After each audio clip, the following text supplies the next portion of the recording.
ওমর রাদিয়াল্লাহু তাআলা আনহুর ন্যায়পরায়ণতা ও জনগণের প্রতি দায়িত্ববোধ। একবার রমজান মাসে ওমর খলিফার শহরের বাজারে বের হন সাধারণ মানুষ কেমন আছে তা দেখতে।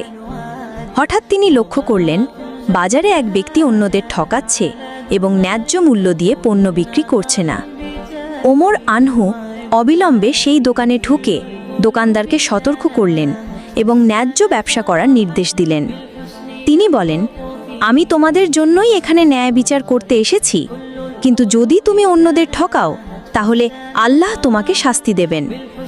এই ঘটনা থেকে আমরা বুঝতে পারি যে খলিফা হিসেবে ওমর রাদিয়াল্লাহু তাআলা আনহু কেবল নীতি প্রতিষ্ঠা করতেন না, তিনি জনগণের কল্যাণে সর্বদা সরাসরি নজর রাখতেন। যদি চাই আমি ওমরের আরও কিছু প্রখ্যাত ঘটনা, যেমন আল্লাহর পথে সাহস, দারিদ্র্যের প্রতি সহানুভূতি বা ইসলামী শাসনের কঠোর নীতি বিস্তারিতভাবে উল্লেখ করতে পারি।